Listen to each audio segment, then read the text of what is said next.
Hepinizi sevgiyle, saygıyla, şahsım arkadaşlarım adına kutluyorum. Selamlıyorum değerli arkadaşlarım. Biz sizlerden çok şey bekliyoruz. Peşinden söylemek istiyorum. Gerçekten sizlere olan ümidimiz, sizlere olan efendim güvenimiz tam.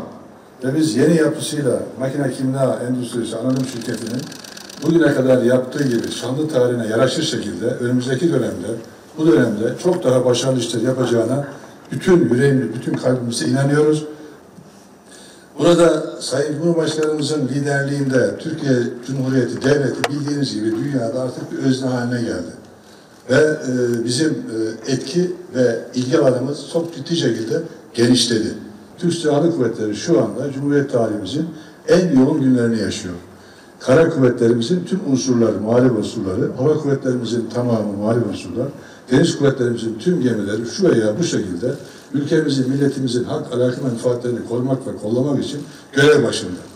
Bu hem kendi hak ve menfaatlerimizi en genel anlamda korumak ve kollamak için faaliyet gösterirken, diğer taraftan da Kuzey Kıbrıs'ta Türk Cumhuriyeti'ndeki kardeşlerimizin hakları başta olmak üzere Libya'da, Azerbaycan'da, Somali, Kosova, Bosna gibi yerlerde, tüm bu coğrafyalarda da arkadaşlarım atalarımızdan aldığımız ilhamla, atalarımıza yaraşır şekilde hak, hukuk, adalet için onlarla olan tarihi bağlarımızın gereği, vefanın gereği yapılması gereken ne varsa onların da haklı davalarında onlarla beraber olmaya devam ediyoruz.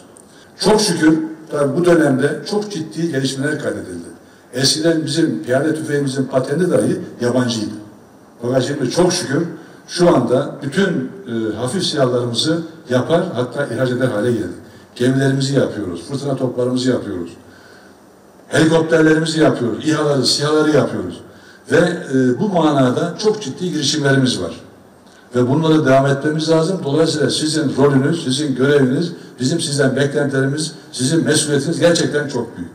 Çünkü Mehmetçiğe, yüksek teknolojiye dayalı silah, araç, gereç ve sistemleri verdiğiniz takdirde Mehmetçiğin başarısının artacağı da kesin, açık. Dolayısıyla bu manada bu çalışmaların çok önemli olduğunu ve önümüzdeki dönem arkadaşlarım bu çalışmalarla çok daha ileri adımlar atacağımıza inanıyorum.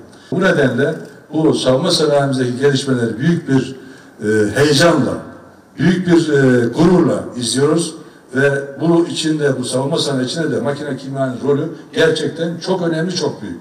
Sadece ülkemiz için değil, yurt dışında da, uluslararası piyasalarda da, ortamda da Makine Kimya adı her geçen gün çok daha saygın, çok daha seçkin yerlere ulaştığını görmekten de büyük bir mutluluk duyuyoruz. Bu Makine Kimya'nın yeni yapısı arkadaşlarım çok daha güçlü, çok daha etkin, çok daha hızlı, rekabetçi bir hale geldi ve dolayısıyla uluslararası piyasalar nasıl çalışıyorsa biz öyle çalışacağız. Bu konuda şu anda çalışanların da, sizlerin de özlük haklarının en iyi düzeyde olması için de buradaki yönetim şunu bilin, gece gündüz demeden tüm imkanları kullanmakta. Burada bizim bu anonim şirketimizin arkadaşlarım sermayesi tamamen hazineye ait. Bazı spekülasyonlar var, onları da bilmeniz lazım, onlara cevap vermeniz lazım. Onun dışında da denetim, yönetim ve temsil de bakanlığımıza ait, Milli Savunma Bakanlığı'na ait. Dolayısıyla burası tamamen bu milletin öz malı. Savunma sanayi konusunda arkadaşlarım ciddi sıkıntılar oldu. Şimdi de şu anda parasını verebileceğimiz durumda dahi, parasını versek dahi birçok malzemeyi alamıyoruz. Bu konuda herhangi bir şekilde ambargo telaffuz edilmese dahi örtülü bir şekilde bizim bunları almamız engelleniyor. Dolayısıyla bunlara yeter diyen bu millet, bizler, sizler arkadaşlarım kafa gücüyle çalışmak suretiyle, bileğimizde, yüreğimizde çalışmak suretiyle bu engelleri bugüne kadar aştık. Bundan sonra inşallah aşacağız. Şu anda savunma sanayine geldiğimiz nokta %80'lere dayandı. Millilik ve yerlilik. Yeter mi? Yetmez. Bir. İkincisi, bundan sonraki bölüm çok daha çetin geçecek çalışmalar. Çünkü çok daha acayip, çok daha yüksek teknoloji. Dolayısıyla çok daha fazla çalışmamız lazım. İç içe, tek yumruk, tek yürek olarak işçisiyle, mühendisiyle, bütün çalışanlar bir yumruk halinde, bir yürek halinde çalışarak önümüzdeki engelleri, bu teknoloji engellerini, bariyerlerini aşacağız arkadaşlar. Bu bizim boynumuzun borcu. Ve bu Makine Kimya'nın dönüşümünün ortaya çıkardığı bir fırsat. Bu fırsatı değerlendireceğiz, bu imkanı değerlendireceğiz ve bununla Türk Silahlı Kuvvetleri'nin Mehmetçiğin ihtiyaçlarını karşılayacağız değerli arkadaşlarım.